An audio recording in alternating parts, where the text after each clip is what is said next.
América, la vida hecha imagen. Recuerda que el siguiente programa es clasificación B, para mayores de 14 años. Bien América, la vida hecha imagen.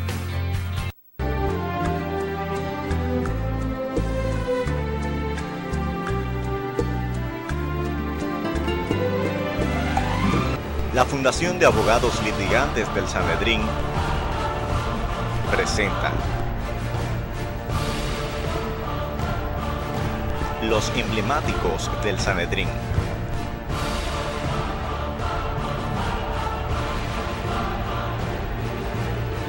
Un programa de actualidad,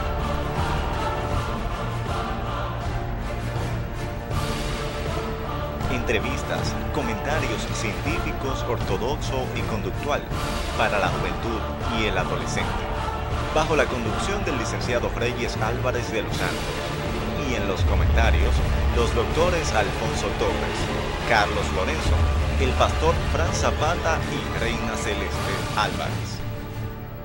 Así se inicia Los Emblemáticos del Sanedrín. Buenos días, amigos televidentes todos, sean bienvenidos a Los Emblemáticos del Sanedrín. Vosotros y vosotras estaremos en comunicación a partir de este momento y fuerte, interesante, como Día Mundial de la Niñez. Ser un niño es ser una página en blanco, es ser sincero, honesto y con toda la ternura mundial. Escriba en una página y usted recibirá siempre esa escritura. Siembre una mata y usted recibirá honor de una mata después de haber cultivado ese terreno. Pero así también sembrar en la juventud, en la niñez y en el adolescente, usted recibirá el pago. Por esto hoy un hombre, al haber sembrado en los jóvenes una corporación de embuste, hoy esto se ha revertido en contra. La juventud es que protesta, la juventud es que habla, la juventud es quien repudia y la juventud es quien le tira el misil. ¿Y por qué tirarle vosotros el misil al que quiere hacer el bien? Apedrarlo. Pero hoy quieren apedrar a un hombre que siempre ha dicho la verdad en contra del embuste, pero seguirá siempre con su espada al frente. Y por esto aquí hay que ceñirse el lomo y seguir con la verdad. ¿Qué es lo que es la verdad? Sembrando la verdad. Narciso siempre ha sembrado la verdad en este país y por esto la gente siguen a Narciso y hablan de Narciso. Por esto, gracias amigos televidentes, todos por habernos preferido en el día de hoy. Manténganse ahí. Alfonso Torres ha de presentar un hombre grande de este país. Saludos país, saludos hermanos Reyes, saludos Narciso Isa Conde, que nos da el placer, el honor de estar con nosotros. Ya en el día de ayer anunciábamos aquí la presencia para esta mañana de Narciso, para conversar de los temas del país, de los desafíos de la sociedad.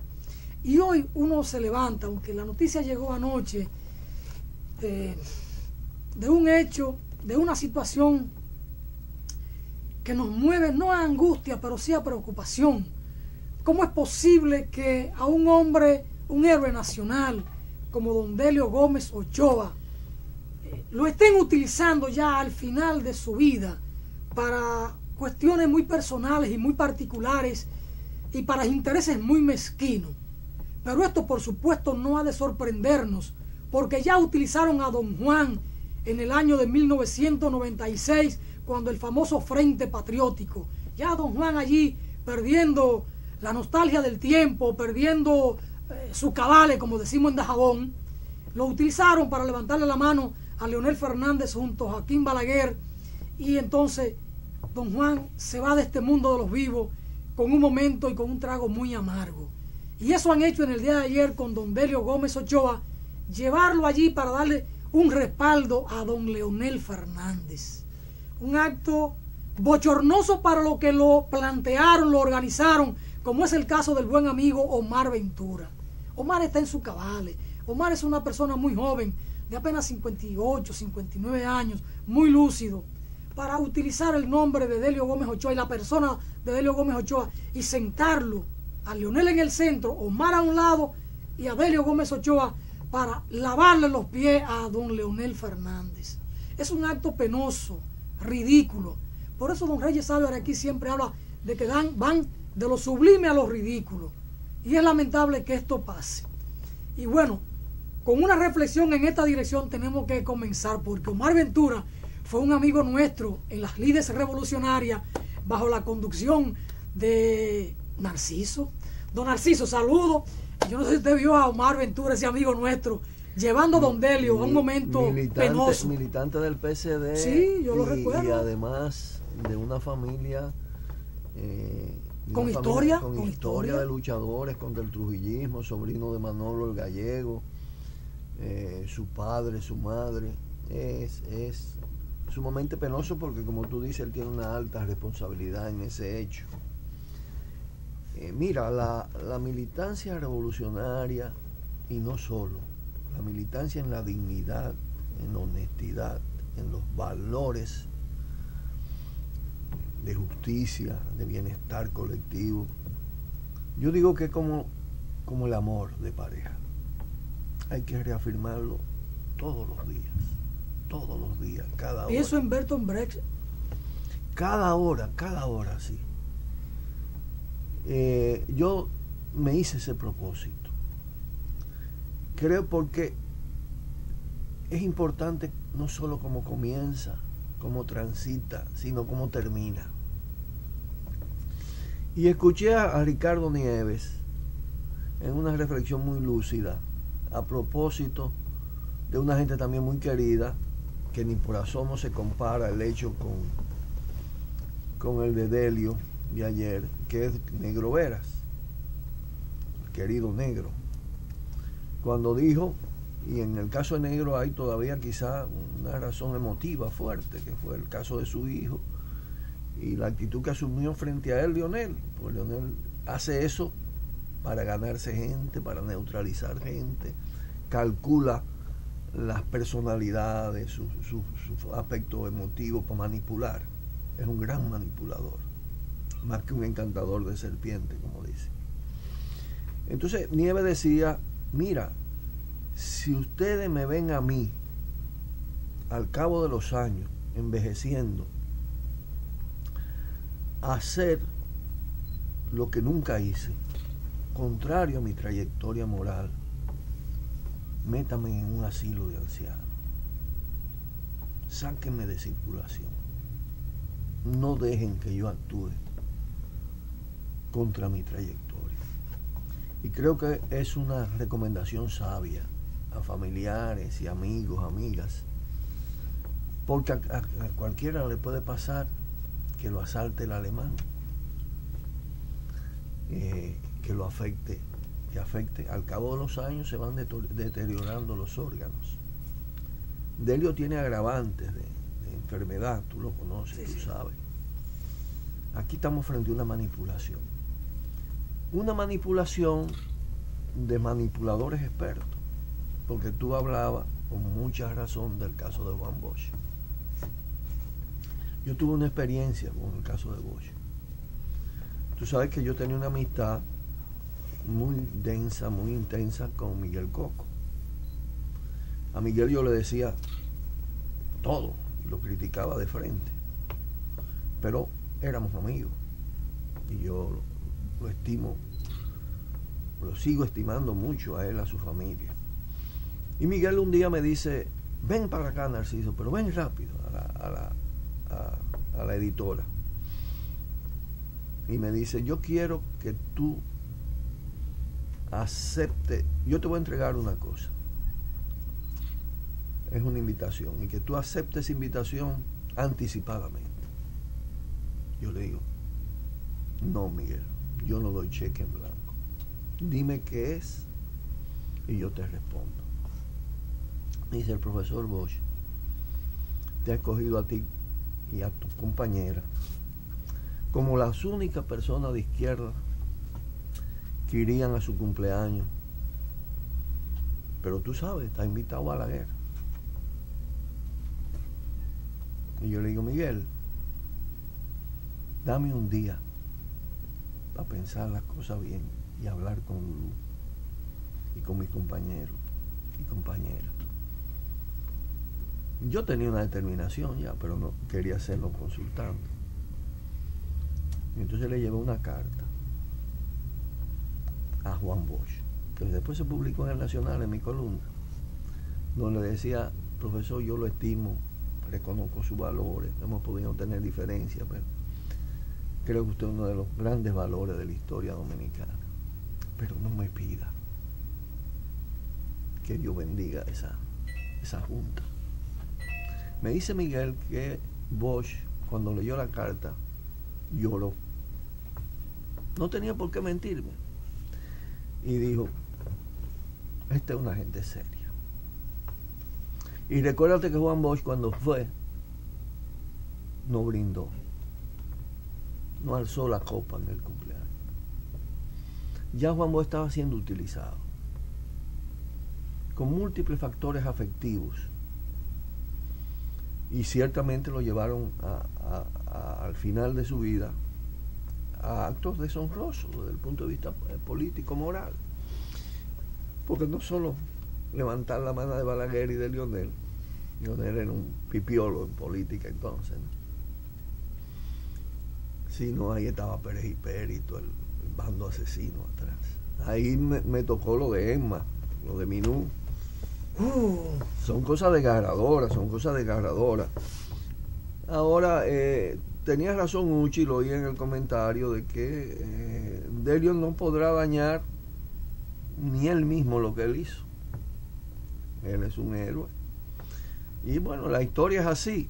Es como otros casos. Yo tengo un gran respeto por los héroes que hemos conocido, con los que hemos convivido. Me ha pasado eso con los de Abril.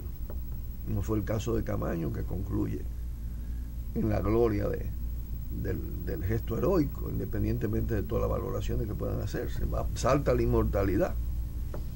Hay otros que fueron excelentes luchadores, que después, Don Tulio H. Arbelo. Tulio. Y hay otros que, bueno, por diversas razones, pues terminan conciliando con el entorno, a veces no por viejos, no porque hayan pedido facultades, sino por intereses particulares, oportunismo, todo este tipo de cosas. Y uno ha vivido esto y ha tenido que hacer como una cachaza, como que se le ha crecido una piel especial.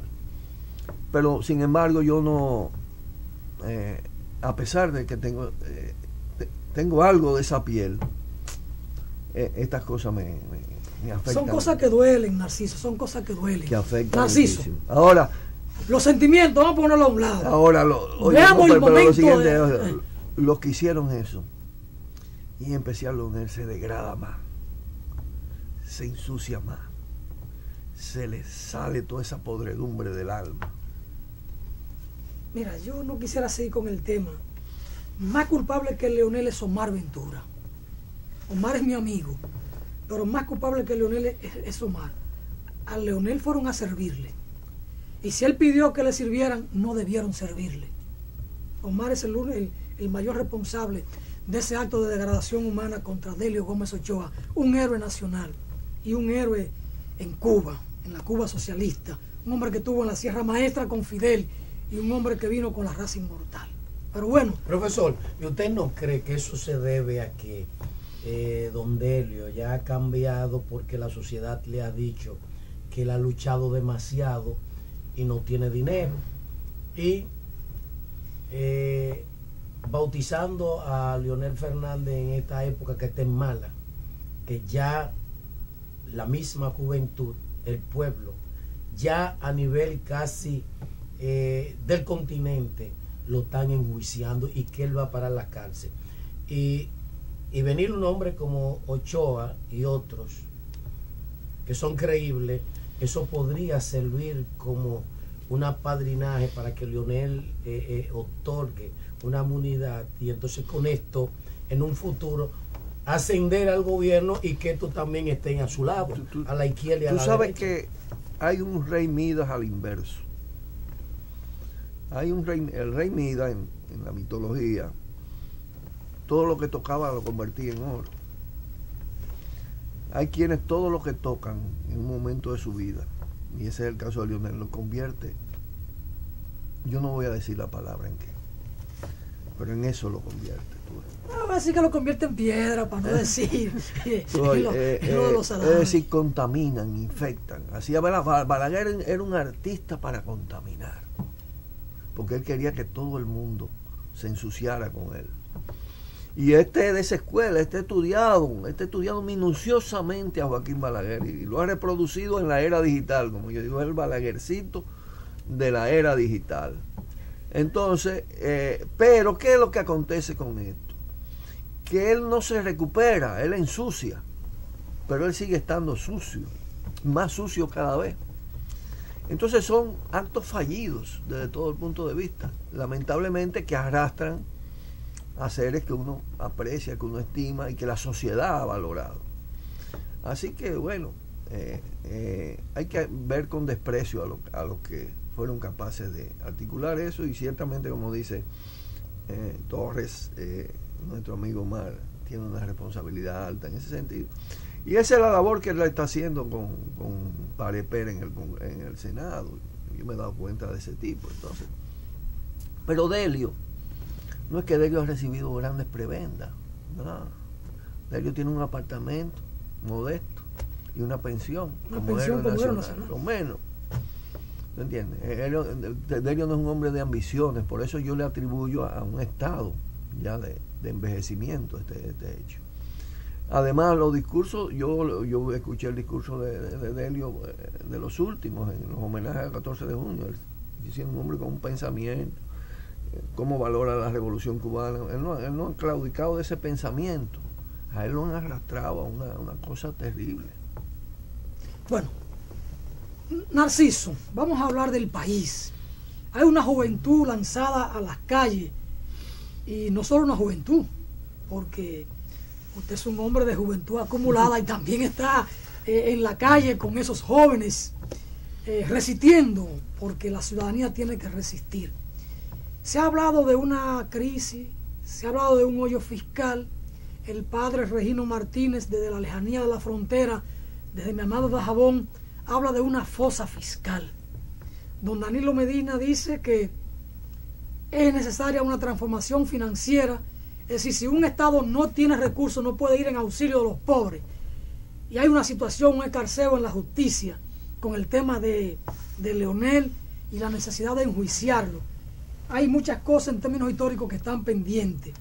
Quisiéramos ver con Narciso el momento actual en la República Dominicana, esta crisis, la juventud en la calle, la protesta de plaza en plaza. Sí, yo pienso que Regino, pero él como un hombre bondadoso, cuida mucho el lenguaje, quizás quiso decir una letrina fiscal cuando hablaba de fosa, porque es una fosa hedionda, muy hedionda.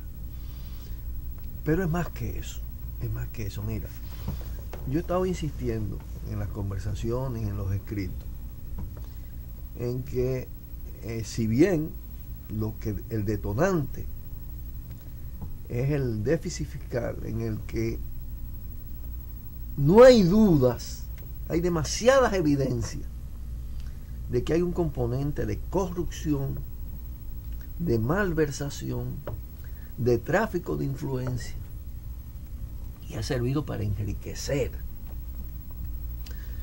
Pero el déficit del 2012 es uno de los hoyos, una de las fosas. Esto es acumulativo. Cuando tú ves el proceso de endeudamiento externo del país, que llega a comprometer en el pago de amortización e intereses cara al año próximo, a este año, cuando concluya, el 42 al 44% del presupuesto nacional. Eso no es cualquier cosa. Le están quitando a esta sociedad por ese proceso de deuda pública. Y es fruto de la suma de hoyos y del latrocinio. Latrocinio que tiene hitos, momentos relevantes. Explotó con el PEME. Ahí se rompe toda la apariencia de honestidad y ética con que llegaban al poder, ya afectada por la alianza con el balaguerismo. Pero no se conocían los intríngulis de la alianza. No se conocía cómo Guaroa Liranzo le tiraba el dinero robado para hacer campaña. Y le daba más que lo que pedían. Ni tonto ni perezoso, ensuciando. Y Danilo estaba dentro de ellos, en el equipo de ellos. Era un equipo para armar además un sistema de corrupción. Pero tú tomas el tema del metro. Primero de la 27 de febrero. ¿Por qué se sale Jimmy Durán? ¿Y por qué ponen a Diandino Peña? ¿No te acuerdas aquella denuncia que hizo Solano de Diandino en la presidencia de la República? Fueron los primeros actos de corrupción. Al mes.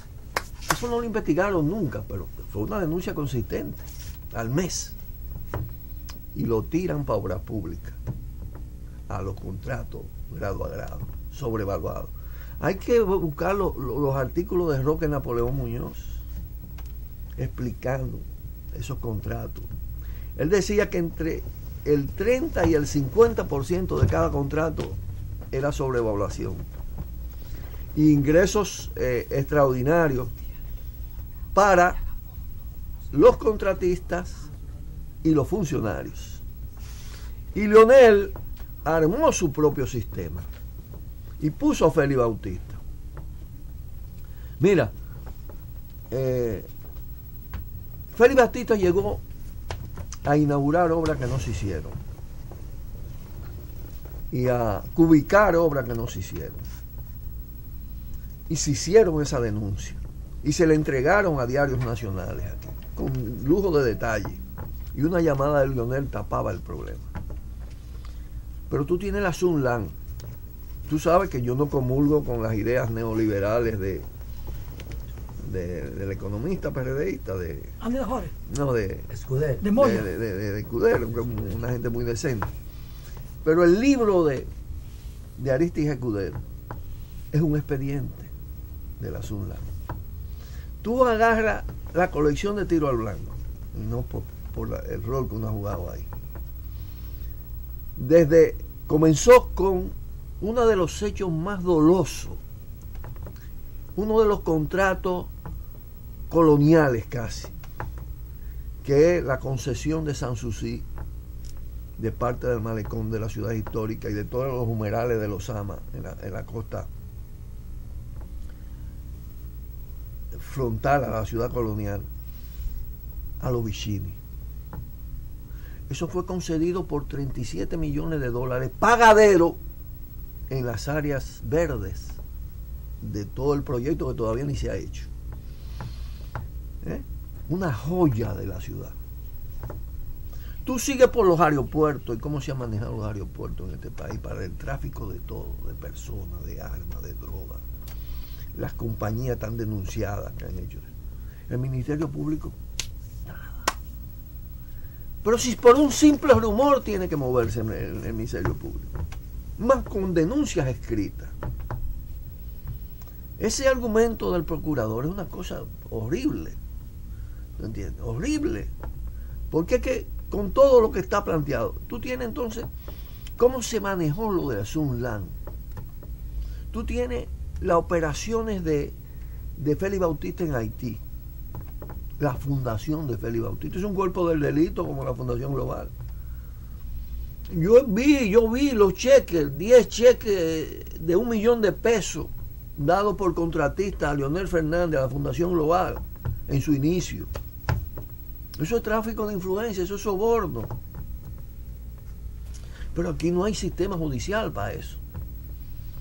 Porque está controlado, está totalmente controlado. Tú tienes la asociación con el narcotráfico.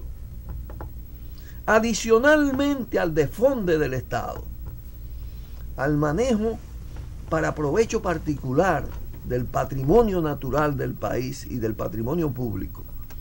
¿Qué pasó con las sedes? ¿Qué pasa con las ejes?